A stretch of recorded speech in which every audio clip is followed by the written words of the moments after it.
오늘 좀 다 여니까 마치 야외에 나와서 예배드리는 것 같이 시원합니다. 에어컨 트니까 몸에도 그렇지만 또 전기세가 별로 들지도 않은데 많이 나와가지고 한번 절약을 좀 해보자 해서 모기는 이제 하나님께 맡기고 문을 일단 한번 열어봤습니다. 오늘 그 요셉 여러분들 아시죠? 그 아들 에브라임과 므낫세에게 주신 축복과 그런 그 하나님의 은혜를 우리가 통해서 한번 은혜를 느끼기 위해서 요셉이 얻은 기업 16장 말씀하고 17장 18절 말씀 한 절을 우리가 함께 합독하고 교독해서 읽었습니다. 여기서 17장 8절에 보면 답과 땅은 므낫세에게 속했다. 에브라임과 므낫세 여러분들 아시죠? 요셉의 두 아들입니다. 예로부터 부자가 굉장히 부러워하죠. 굉장히 그 복받기를 좋아하는 우리나라, 특히 흥부놀부전이 그 부자와 가난한 자의 아주 대표적인 그런 예죠. 그런데 흥부와 놀부 이야기에 재밌는 이야기가 하나 있습니다. 흥부놀부 얘기 들으면 어때요? 흥부는 너무 불쌍하고 놀부는 너무 못됐잖아요. 심술보가 너무 가득하고, 특히 놀부 아내가 또 그렇게 심술이 많아가지고 시동생인 그 흥부를 밥주걱으로 때리니까 너무 배가 고팠기 때문에 주걱에 그 뺨 붙어있는 밥알을 뜯어먹었다, 그런 걸 보면서 저는 흥부를 너무 불쌍하게 여겼습니다. 그런데 어떤 그 선생님이 새로운 흥부놀부에 대한 해석을 하는 부분이 있어서 여러분들에게 전합니다. 흥부가 마음씨가 좋은 것은 본받고 우리가 그 흥부의 그 선한 마음은 좋기는 한데 너무너무 경제적 능력이 없으면서 뭐만 많이 났어요. 아이들만 너무 많이 낳다, 무능하다. 이제 어떤 여성 선생님의 얘기예요.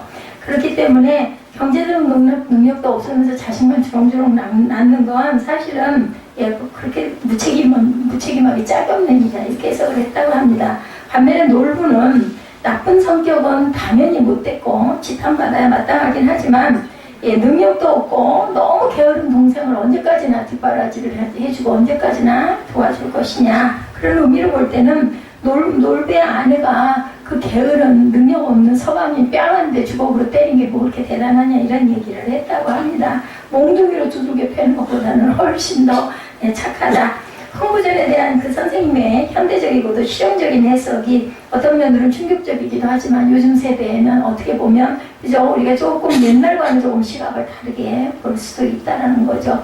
거기서 파생된 그러한 그 주의 하나가 있어요. 공산주의가 파생이 되죠. 부자는 무조건 나쁘다는 선입견은 자본주의와 자유경제 체제에 익숙해진 오늘날 사회에서도 여전히 사라지지가 않고 있고, 그래서 공산주의자들은 바로 이런 일반적인 심리를 부채질해서 대중을 선동함으로 권력 장악을 꾀하고 있었던 거죠. 그렇지만 성경은 이 문제에 대해서 아주 명백하게 뭐라고 말씀하고 계세요? 보면은 디모데전서 6장 10절에 증거합니다. 돈을 사랑하는 것이 일만하게 뿌리가 되는 거라고 말하죠. 열심히 일해서 돈을 버는 것 자체가 결코 나쁜 일은 아닙니다. 돈을 사랑하면 안 되는 거죠. 돈을 하나님보다 더 사랑하거나 돈을 내 가족, 내 이웃보다 더 사랑하면 안 된다. 오히려 하나님을 사랑하고 간절히 찾는 자에게 내려주시는 대표적인 복 중에 복이 바로 재물, 부귀와 재물이라고 잠언 8장 18절에는 증거하고 있습니다. 이스라엘 12지파 중에서 요셉 지파가 바로 그런 물질의 축복의 대명사가 된 뭐라 그래요? 담장 너머에 가지처럼 무성한 포도나무 가지라고 이렇게 얘기하고 있습니다.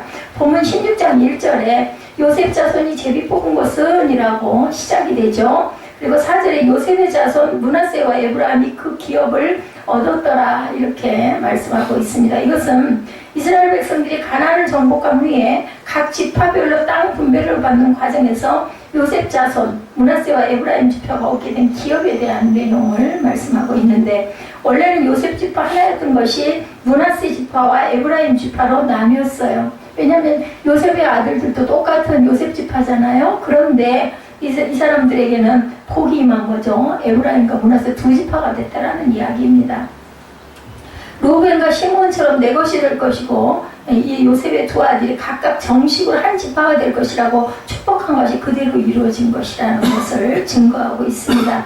요셉 자손이 얻은 기업이 이스라엘 공동체에서 어떤 의미를 가지고 있는지 본문을 통해서 한번 우리들 상고함으로써 오늘날 교회 안에 이런 요셉의 기업을 받는 성도가 왜 필요한지 그 목적 또 그 축복을 누릴 수 있는 방법은 뭔지 우리가 좀 배워보면 좋겠죠. 첫 번째 요셉의 기업을 받고자 하는 목적은 교회를 물질적으로 힘있게 섬기는 리더로 쓰기 위함이다. 교회에도 뭐가 필요해요? 재정이 필요하고 재정을 드리고 재정을 심고 그래서 튼튼한 중개형 교회들은 장로님이 필요하죠. 재정 장로님이 필요합니다. 옛날 그 교회 살림을 맡아 하실 뿐만 아니라 교회 부족한 부분은 장로님들이 메꿔가기도 하죠. 그래서 아주 대단한 힘과 어떤 면으로는 목사님들이 눈치를 볼 정도로 아주 세력이 대단한데 또 성경에서는 오늘 그 일부 예배 때도 얘기를 했지만 그런 자들은 하나님이 축복하시지를 않죠. 있는 듯 없는 듯 숨은 것 같은 그러한 그 헌신 그리고 그러한 섬김 그러한 하나님께 드리는 예물 무엇보다도 교회 자체보다는 그 안에 계시는 하나님을 더 귀하게 받드는 그런 마음들을 가져야 이 자손 대대로 복이 있을 것이라고 말씀합니다. 16장 5절부터 10절에 말씀하죠. 에브라임 자손의 그 가족들의 얻은 것의 경계는 이러하니라. 그 기업의 경계는 동으로 아다롯 아달에서 벳 호른에 이르고 6절에 서편으로 나아가 북편 림무다 이르며 동편으로 돌아 다나 실로에 이르러 야노와 동편을 지나고 여러분들 읽으시다 보면 조금씩 그죠 지명이 좀 익숙한 지명도 있고 또 아닌 거는 굉장히 낯설기도 해서 발음도 잘 안 되는 지명도 있습니다. 실로 같은 데는 여러분들 아마 귀에 낯이 익을 겁니다. 7절에 야노에서부터 아다로서 나아가고 내려가 여리고에 마치며 요단으로 나아갔다라고 여리고 여러분 잘 아시죠? 8절에 다코에서부터 서편으로 지나서 가나 시내에 미치나니 가나 어디가 뭐가 일어났어요? 혼인잔치가 일어난 데입니다. 그 끝은 바다라. 에브라임 자손의 지파가 그 가족들 얻은 기업이 이러하였다라고 얘기합니다. 에브라임 누구? 요셉의 아들이죠. 9절에 그 외에 므낫세 자손 이것도 요셉의 아들입니다. 원래는 한 지파였는데 두 지파로 나뉘었다라는 거죠. 기업 중에서 에브라임 자손을 취하여 구별한 모든 성읍과 촌락도 있었더라. 10절에 그들이 게셀에 거하는 가나안 사람을 쫓아내지 아니하였으므로 가나안 사람이 오늘날까지 에브라임 가운데 거하며 사역하는 종이 되니라.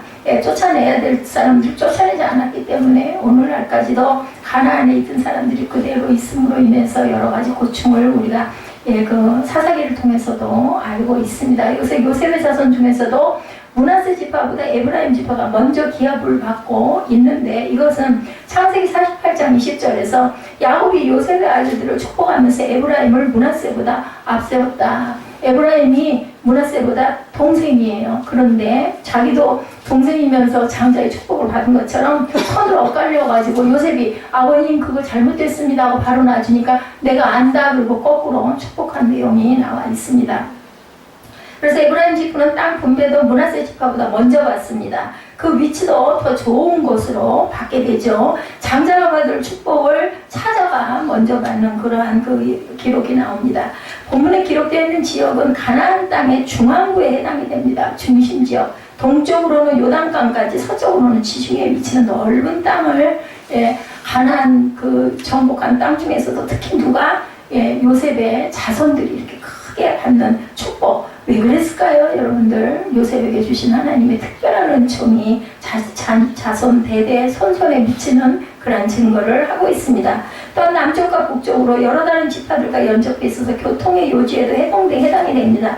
외적의 침략이 있을 때도 바깥쪽의 지파들이 절로 완충을 해줄 수 있는 이런 지점이기도 아주 중요한 지점이었다. 우리가 이스라엘 지도를 다 알지 못하기 때문에 정확하게는 모르지만 어쨌든 결합 노른자와 같은 지역을 요셉의 두 아들들이 각각 하나로 받아야 될 것을 각각 한 지파씩 두 지파로 나뉜 그것을 이렇게 아주 귀한 것들을 받았다라는 겁니다. 그뿐 아니라 구절에 나온 대로 그 외에 므낫세 자손의 기업 중에서 에브라임 자손을 위하여 구별한 모든 성읍과 촌락 원래 므낫세 지파에게 분배된 땅 중에서 에브라임 지파에게 나누어진 기업까지 받게 되었다라고 이야기를 합니다. 이것은 두 지파로 나누어지기는 했지만 어디까지나 같은 요셉 자손임을 확인하는 동맹의 표시였다.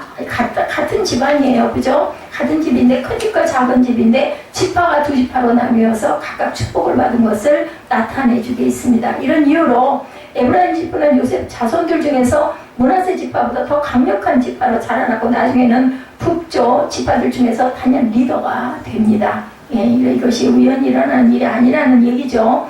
계속해서 17장 1장 상반절에 므낫세 지파를 위하여 제비 뽑은 것은 이러하니라 라고 시작이 됩니다. 이렇게 연결이 되기 때문에 제가 17장 18절을 여러분들에게 읽어드렸습니다. 그 이하 6절까지 요단 동편 길로앗과 바산 17장입니다. 바산 외에 므낫세에게 10분깃이 돌아갔으니 므낫세의 자손들이 여자 자손들이 남자 자손 중에서 기업을 얻은 까닭이었으며 길르앗 땅은 므낫세의 남은 자손에게 속하였더라. 여자 자손들까지도 땅을 분배를 받아서 얻습니다. 이 기록된 내용에서 원래 요셉의 장자이었던 므낫세 지파 중에서도 요단강 동쪽의 땅을 받은 므낫세 반지파의 기업을 기록하고 있다. 그리고 7절에 또다시 므낫세의 경계는 아셀에서부터 세겜 앞 막무다에 미치고 우편에 가서 앱답과 가나안 거민의 땅에 이르나니라고 시작되어서 11절까지 이어지는 말씀은 나머지 므낫세 반지파 즉 요단강 서쪽의 땅을 받은 동족들의 기업을 기록하고 있습니다.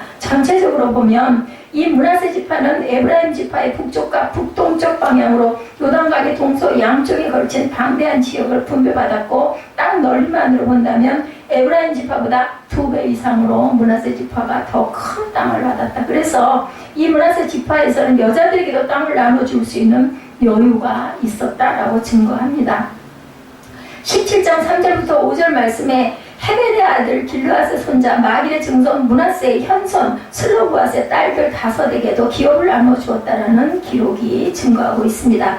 이것은 민수기 27장 1절부터 11절의 말씀에 기록되고 있는데 슬로브앗은 아들 없이 딸만 5을 두고 가나안 땅에 들어오기 전 광야에서 죽습니다. 그래서 이 가문에는 땅 분배를 받을 상속권을 가진 사람이 아무도 없었어요. 그 5딸들이 모세에게 청혼을 해서 결국은 그녀들도 남자 자손의 기업을 받게 되었고 또한 그것이 이스라엘 사회에서 새로운 관례로 제정이 되는 그러한 사건이 일어납니다. 본문에서는 바로 슬로브앗의 5딸들에게 요단강 동편 길르앗과 바산 외에 요단강 서편의 므낫세 반지파에 속한 10분깃의 기업 중에서 특별히 5분깃이 배당되었음을 명시해주고 있습니다. 이처럼 요셉 자손의 지파들은 땅 분배에 있어서 가장 특별한 축복을 누리게 되므로 이스라엘의 지파들 중에서 유력하고도 선도적인 지파가 되었다. 이거 우연히 일어난 일 아니죠. 여러분들 내용에 대한 건 다 모르더라도 하나님이 사랑하는 자녀에게는 이렇게 귀한 축복을 주신다라는 거. 특히 내가 심은 대로 내 자녀들이 자자손손 언제 어디까지 자손 만대까지 잘못했을 때는 자손 3, 4대까지 내가 너희를 멸하리라고 말씀을 하셨습니다. 원래 야곱의 혈통적인 장자는 루벤이었습니다. 그렇지만 그 루벤은 자기 성호와 통간을 합니다. 그래서 장자의 권위를 빼앗기죠. 그 대신에 유다가 영적 장자가 되고 이 요셉 지파는 물권적 장자가 되는 역사가 그 성경에 그대로 나타납니다. 그렇게 되므로 유다 지파는 영적으로 이스라엘을 이끄는 리더가 되었습니다. 반면에 에브라임과 므낫세 지파는 물질적으로 형제 지파들을 도우며 선도하는 역할을 하게 되었다. 그러니까 이것도 또한 우리 교회 안에서도 물질로 영적으로 리더들이 분명히 반드시 교회 안에는 있어야 된다는 거죠. 못대로 그 사람의 그 직임대로 하나님께서 주시죠. 창세기 49장 22절에 요셉은 아까 제가 말씀드렸죠. 초입에 무성한 가지 곧 생곁에 무성한 가지라 그 가지가 담을 넘었도다. 예언은 바대로 그대로 이루어집니다.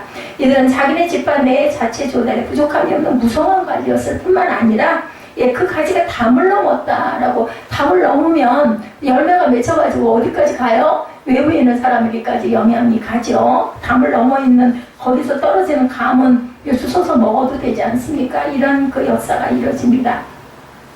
그들은 자기네 집안의 자체조달에 부족함이 없는 무성한 가지였을 뿐만 아니라 그 때문에 다른 형제 지파들에게도 도움과 영향력을 발휘할 수 있는 담을 넘는 가지가 되었다는 거죠. 실제로 요셉 자신부터 그런 복을 받았습니다. 애굽의 총리 대신이 되므로 물질과 명예 둘 다 최상으로 누렸죠. 여러분들 잘 아시죠? 바로 그 받은 축복으로 자기 아버지를 크게 공양할 수 있었고 자기 형제들까지 다 살려내죠. 요셉이 그죠? 야곱 그리고 그 가족들 70명이 애굽으로 이동을 해가지고 나중에는 수만 명이 돼가지고 다시 최후라는 역사가 거꾸로 일어나는 걸 우리가 봐서 압니다. 창세기 역사장을 보면 오늘에도 바로 이런 요셉의 기업으로 성도를 돕고 교회를 섬길 수 있는 성도들이 꼭 필요하고, 그렇게 헌신하고 그렇게 하나님께서 책임을 주시는 그런 사람들이 굉장히 많다. 교회는 이렇게 해서 이루어져 간다라는 겁니다. 물론 교회는 일단 유다의 장자권, 목사의 영적 리더십을 중심으로 세워져 가기도 하지만 목사가 교회 재정까지 다 맡아서 할 수는 없습니다. 그래서 재정장로님들이 분명히 있어야 되죠. 목사의 직분이 애초에 돈을 많이 벌어서 교회에 헌금을 많이 하라고 주어진 직분이 아니죠. 교회는 목사의 설교만으로 유지될 수 있는 것이 아니고 현실적으로 물질이 분명히 필요하다.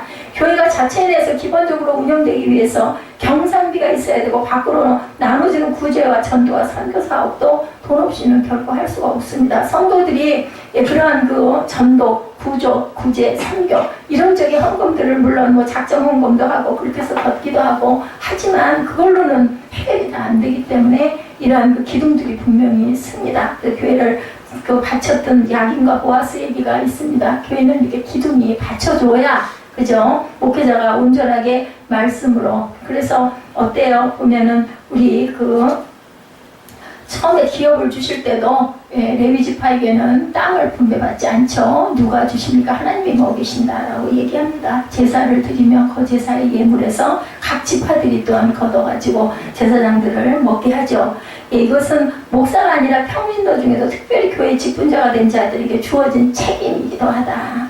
도대체 왜 나는 맨날 이렇게 퍼대야 되나? 이게 아니라 하나님께서 맡기신 부분이라는 거, 그것은 어디에서 공짜가 없어요. 분명히 하늘에서 축복을 어느 부분으로든 분명히 부어주신다라는 거. 자, 두 가지를 우리가 확인해 봅니다. 첫째는 장로 직분이 흔히 잘못 생각하고 있고 있듯이 목사의 권위를 견제하기 위한 교회에 뭐 이런 세력들이 굉장히 많습니다. 그래서 목사님이 저는 아직 복이에요. 목사님들이 설교를 5분만 많이 해도 장로들이 시계를 보면서 막 이렇게 시계를 이렇게 치면서 가리킨다고 그래요.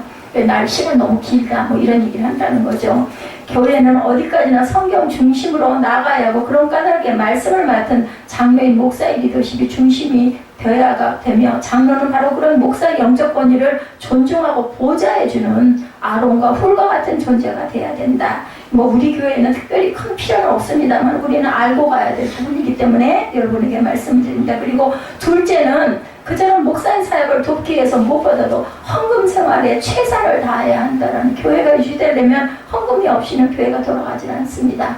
목사님들 지난번에 저희 지방에서 오셔가지고 기도 제목 말하거라고 얘기를 하시더라고요. 그래서 영이 충만한 교회가 되게 하여 주옵소서. 그리고 그리스도의 장성한 분량까지, 그리고 오직 믿음, 오직 말씀, 오직 은혜로 나아가는 교회가 되게 하시고, 숫자보다는 영적으로 충만케 해달라고, 부흥이 일어나게 되려고 했더니 그 세종 맡고 계시는 총무 목사님이, 목사님 그 물질에 대한 그러한 기도는 없습니까? 라고 얘기를 하셔서 제가 대답을 했습니다. 저는 물질 갖고 기도한 적은 없습니다. 힘들게 왔지만 하나님께서 항상 채워주셨기 때문에, 알고 계시기 때문에 그 기도를 따로 드리지는 않습니다. 라고 얘기를 했습니다. 교회 부흥도 수자적인 부흥이 있으면 물론 좋겠지만 그거보다는 한 영혼이 천하보다 귀하니까 5영혼, 6영혼이 있더라도 그 천하가 몇 개예요? 6개라는 생각이 제가 언젠가 들었기 때문에 엄청 귀합니다. 이 영혼들이 모두 다 제가 없는 이후에도 정말 알곡들이 다 돼가지고,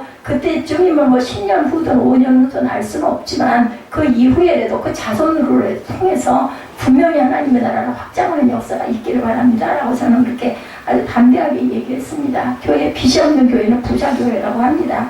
우리 교회가 빚이 없어요. 힘들게 가고 있고 뭐 먹는 거 사는 걸 굉장히 제가 아주 아끼고 안타까워하긴 하지만 특별히 누구에게 빌리거나 하는 일은 없습니다. 여기 상가 주인 되시는 분이 너무 좋기 때문에 가끔 필요하면 50만 원 정도 빌려주시면 그거를 어떻게 하냐면 한 달에 10만 원씩 100만 원을 빌려받은 적도 있습니다. 제 병원비 그 부분 때문에 그 100만 원 빌려받은 것도 10달 동안 한 달에 10만 원씩. 그런데 감사한 건 또 총회에서 10만 원씩 오잖아요. 그거 고인 것도 이렇게 퍽 꼭쪽으로 돌려드리기도 하고, 이 정도 남에게 다른 빚을 지는 건 없어요. 은행 빚은 어쩔 수 없이 있죠.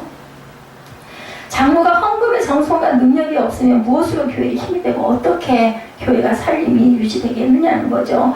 흔히 신앙만 좋으면이라는 말을 하는데, 신앙 좋다는 것은 장로만의 특별한 자격이 아니라 모든 성도들이 가져야 할 자격, 신앙이 좋아야 되겠죠. 교회에 구체적으로 봉사하고 힘있는 충성할 수 있는 능력이 없이 신앙만 좋은 장로를 세워놓고 그 다음은 어떻게 감당을 하겠는가. 그것도 누가 주셔요? 하나님께 구하면 하나님이 주시고, 제가 보기에는 하나님이 세워주셔서 끌고 가게 분명히 하신다라는 거. 뭘 이해해야 될까요? 그렇다고 해서 아무 일 없이 평탄히 갈까요? 사람의 마음이 얼마나 갈대처럼 흔들리는데 누가 성령께서 도우시고 붙들어주시고 세워주시고, 때로는 흔들리기도 하고 넘어지려고 하지만 그때 때마다 하나님의 역사로 일으켜 세워주심을 저는 굳게 믿습니다. 예, 그래서 항상 교회에서 장로들이 세워진 야긴과 그 보아스 같은 그런 기둥들이 분명한 건 목회자를 잘 받쳐줘야 교회가 끌려갈 수 있고, 말씀으로 다른 사심이 없이 그런 부분에 있어서 저는 정말 감사합니다. 내게 그런다고 그러죠.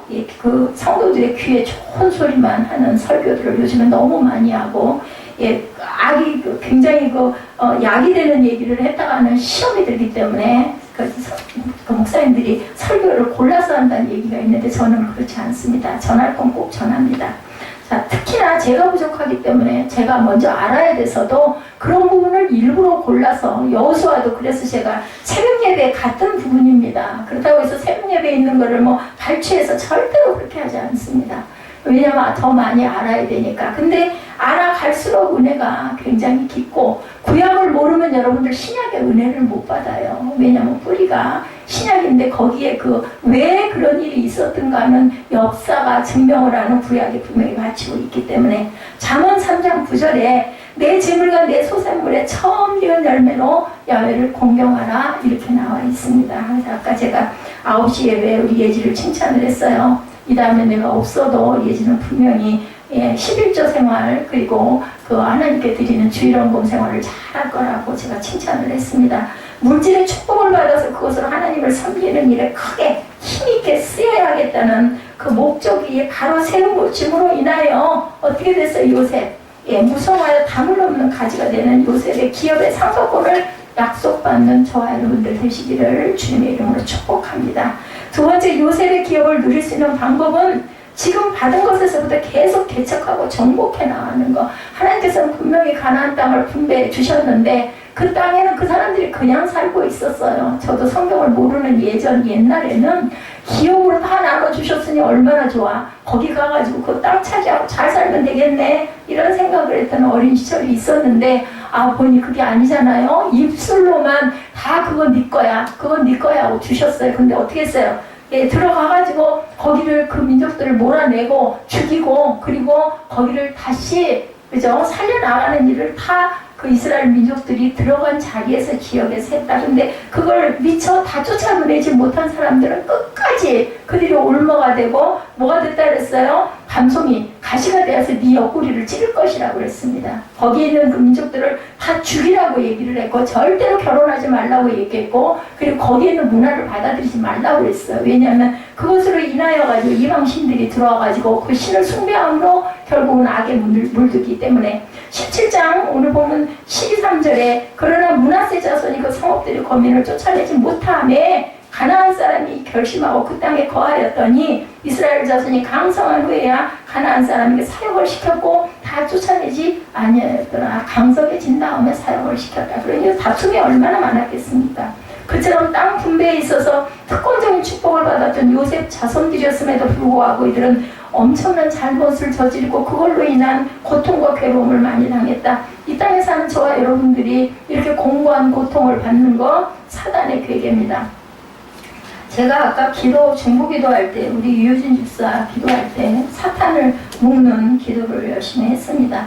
남편이 왜 아내를 그렇게 문자로 아프게 하고 핍박을 해서 아내가 죽어버리고 싶은 마음이 왜 들게 하겠어요? 우리는 알죠. 가족이기도 하기 때문에. 예전에도 그런 일이 한 번 있었는데, 이제는 자녀가, 아들이 크다 보니까, 그전에 아들을 쳐다보고 아들이 어리니까 저 아들 때문에 내가 살아있어야 했는데, 이제는 그 아들도 필요 없다는 소리가 나올 정도로 그냥 딱 죽어버리고 싶고, 자존감이 너무 무너진다라는 얘기를 듣고는, 이건 사단의 괴계다. 더 이상 들어볼 필요도 없어요. 우리 유진 집사가 잘못한 부분도 많이 있겠죠. 그렇다 할지라도 남편이 그렇게 문자를 공격을 해대가지고 아내가 죽고 싶은 마음이 들 정도가 되는 건 그건 사단입니다. 사람을 죽게 하는 거는 사단이에요. 저도 몸이 이래가지고는 아이고 하나님 나 좀 빨리 내려가세요 그랬지 나 이거 고쳐주세요 살려주세요 기도 한 번도 안 했어요. 그리고는 그냥 맨날 누워서 지냈죠. 그랬는데 그 부활절날 저를 부활을 시켜주신 것은 하나님의 말씀이고 하나님의 능력입니다. 뭐 지금도 제가 편한 상태 절대 아니지만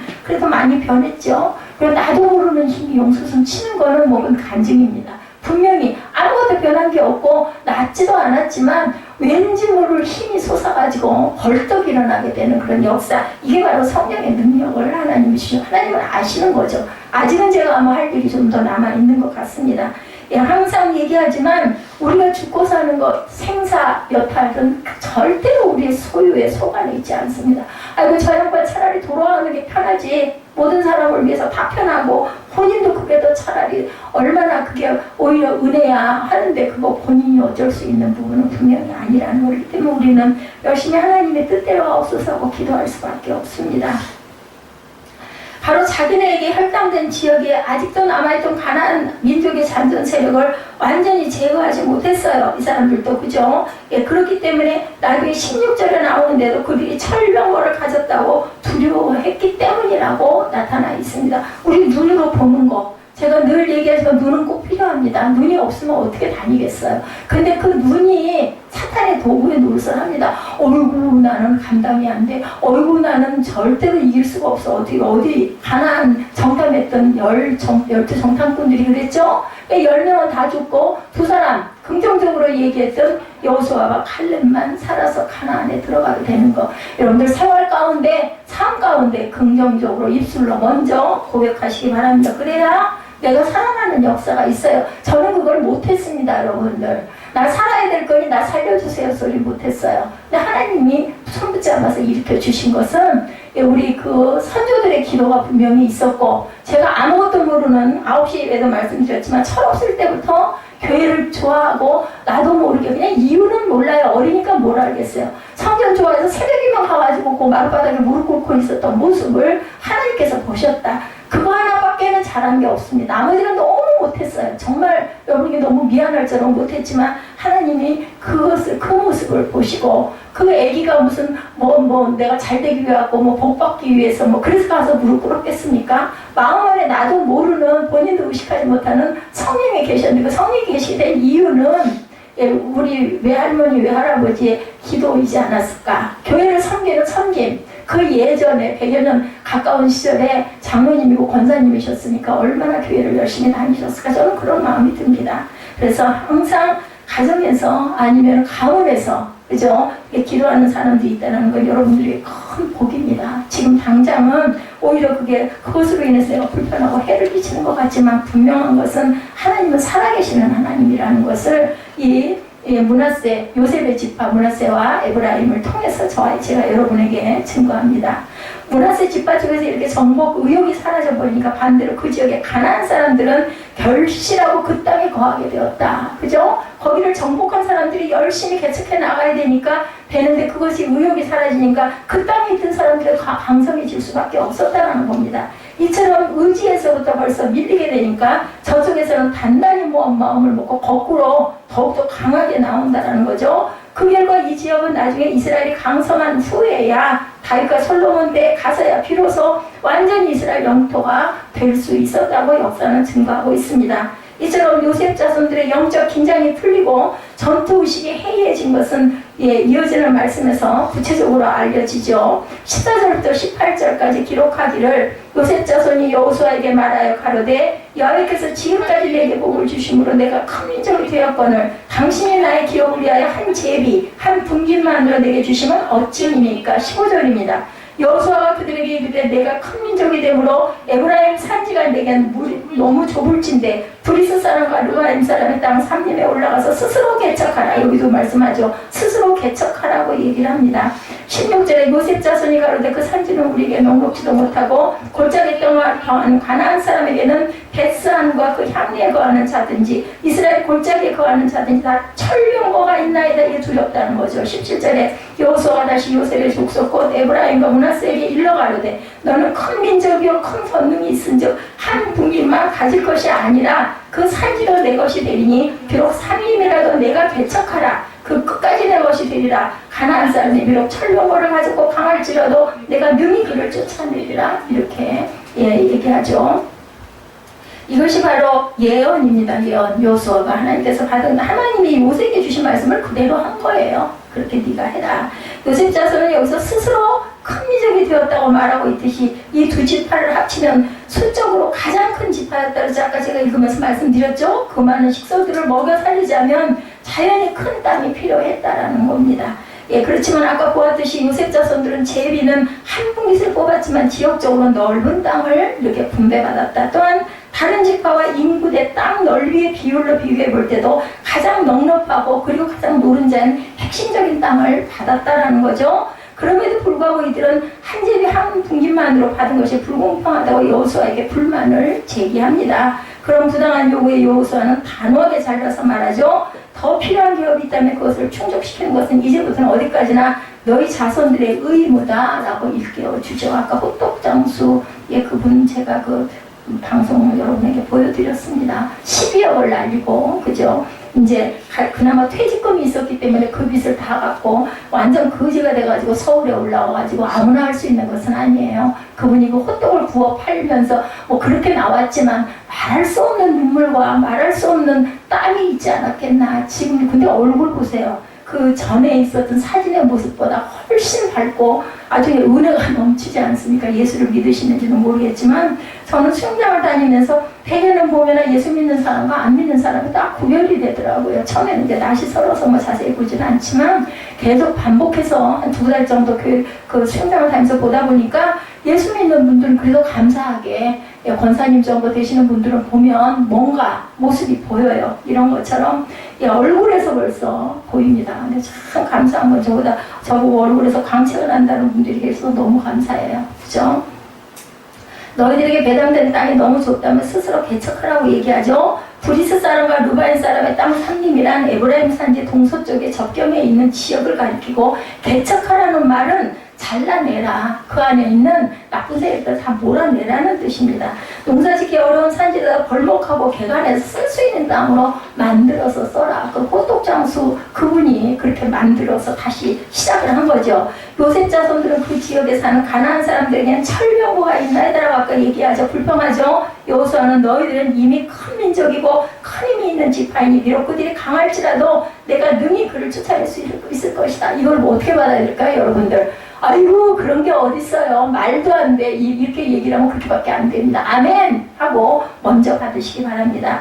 한 분깃만 가진 것이 부족하다고 여기신다면 더 큰 분깃을 얻기 위한 목표를 세워야 되고 그것을 성취하기 위해서는 자기 자신의 의지와 노력으로 개척해 나가야 할 것이라는 거죠. 한마디로 말해서 아무리 황무지고 강한 거민이고 간에 자기가 받을 축복을 쟁취하기 위해서는 스스로 개척하고 정복해 나가는 힘을 길러야 되는데 그 힘이 내 힘으로는 안 됩니다. 하나님의 능력이 나와 함께 하실 때 하나님이 가장 좋아하시는 게 뭐라고요? 함께 하는 것을 가장 좋아하시고 여러분들이 지금 계시는 게 뭐 하고 계시는 거예요? 하나님과 함께 하시는 거예요. 그런데 그래서 헛들이 들어서 되겠습니까? 하나님이 제일 기뻐하시는 게 예배예요. 예배 관객으로 뻥하니 쳐다보고 계시지 말고 어떻게 하든 간에 거기서 은혜를 받아내시기를 주님의 이름으로 축복합니다. 그 옛말에 그런 말 있죠. 콩떡같이 말해도 찰떡같이 알아들으라. 제가 설교가 좀 부족하더라도 은혜가 있으시기를 바랍니다. 긴 그 성구에서 그 은혜가 임하는 게 아니라 예를 들면 개척하라 하면 아이고 그래 나도 생활을 개척해 가야 되겠다. 변화하라 그럼 나도 변화해야겠다. 이런 마음을 가지시기 바랍니다. 마음을 일단 갖고 입술로 고백하고 아멘 하다 보면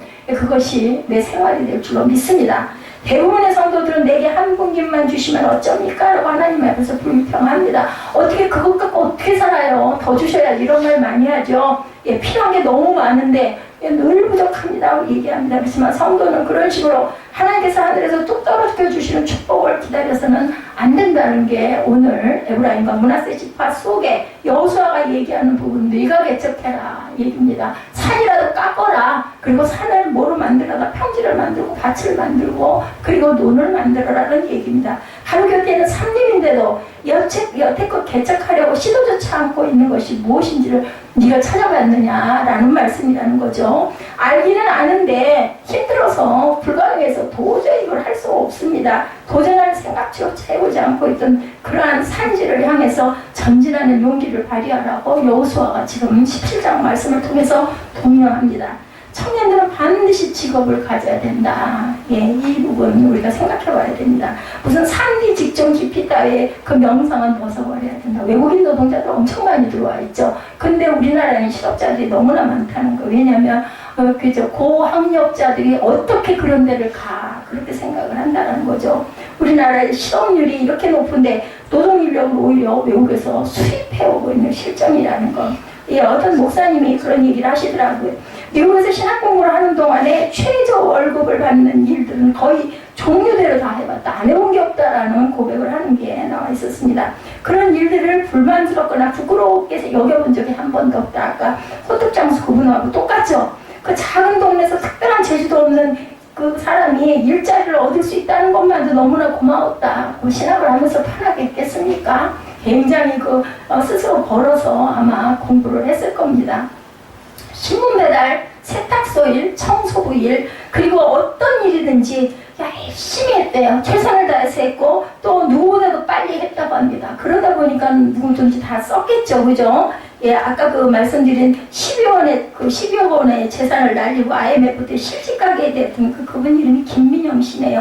예, 기독교 라디오에 나와서 간증을 하는 부분, 그걸 제가 유튜브에서 찾아서 올려드리는 거예요. 빈털터리 때 호떡 장사를 시작했는데 그것이 김민영 왕 호떡 프랜차이즈가 돼서 120개 이상의 가맹점을 두게 되었다는 겁니다. 그게 번듯한 직장을 그만두고 호떡 장사를 시작했을 때 주위에서 보는 눈, 그 사람의 자존은 또 얼마나 무너졌을까, 그죠? 예, 그는 그 호떡을 팔면서 온갖 아이디어들과 최고의 서비스 아이들한테 아까 그 마술 보여주는 거 보셨죠? 그렇게 노력을 한 거예요. 아이디어를 짠 거예요. 그냥 멍하니 서서 호떡만 판 게 아니라는 거죠. 작은 일에서부터 시작하고 개척하지 않은 사람에게 어떻게 큰 것을 정복하는 결과가 있겠느냐라고 그분은 얘기한다고 합니다. 내가 차지할 수 있는 기업이 바로 내 곁에 내 눈앞에 있는데도 그것을 발견하고 붙잡지도 못하고 아니란 생각에 그냥 복이 굴러 들어왔으면 좋겠다 이런 생각을 하는 사람에게는 하나님께서 절대 주시지 않는다. 잠언 14장 24절입니다. 지혜로운 자의 재물은 그의 면류관이요 라고 얘기합니다. 11장 16절에는 근면한 남자는 재물을 얻느니라고 말씀하고 있습니다. 잠언 말씀이 굉장히 생활에도 유익한 말씀이어서 제가 3부 찬양 예배 할 때 제가 잠언을 꼭 넣어서 함께 나누고 있습니다. 예, 자기 가진 지혜를 제대로 발휘하는 사람은 책상 앞에서 말만 잘하는 사람이 결코 아니고, 예, 제가 아까 말씀드렸죠. 9시 예배 1대 2대 3 이걸 잘해야 된다. 예, 내가 말하는 건 한 번, 듣는 건 2번, 그리고 기도는 3번. 예, 이런 식의 분배를 잘 할 줄 아는 인생이 돼야 된다는 겁니다.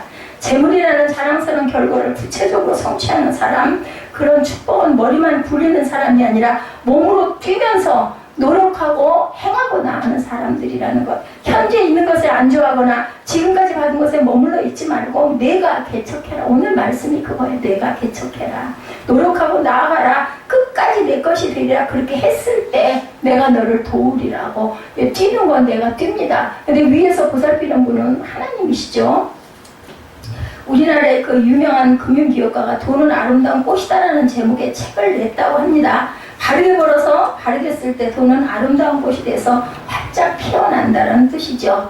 예, 돈을 더럽게 버는 것이 더럽고 돈을 더럽게 쓰는 것이 더럽지 돈 자체가 더러운 것은 아니라는 거죠. 우상이 되면 안 되는 거죠. 재물 역시 하나님께서 창조하신 것이기 때문에 하나님께서는 인간 사이가 돈이 돌아감으로 유지하게 만들어 놓으셨습니다. 또한 하나님의 교회와 복음 사업에도 그 돈이 있어야 하기 때문에 너희가 성소에 드릴 예물을 가져오라고 복음을 위하여 쓸 것을 보내라고 말씀하고 계십니다. 그러므로 사람이 부자로 성공하는 하는 것은 위대한 정치가로서의 명성을 남긴다든지 고명한 학자로서의 위협을 쌓는다는 것과 꼭 마찬가지로 훌륭한 업적을 쌓고 존경을 받아 마땅한 성취다. 청교도들은 어떻게 한다고요? 엄청난 기업을 일구고 돈을 많이 벌면 돌아갈 때는 그걸 분명히 사회에다 환원하고 다 쓰고 돌아간다고 합니다. 자식에게 절대로 믿음 외에는 물려주질 않는다고 그러죠. 그게 남아있으면 엄청 부끄러운 것으로 생각을 한다고 그래요. 그리고 세상에 돌아가려면 돈을 많이 벌어서 치부하는 것도 중요하지만 잘 써야 된다고 그러죠. 그래야 세상에 돌아간다고 얘기합니다.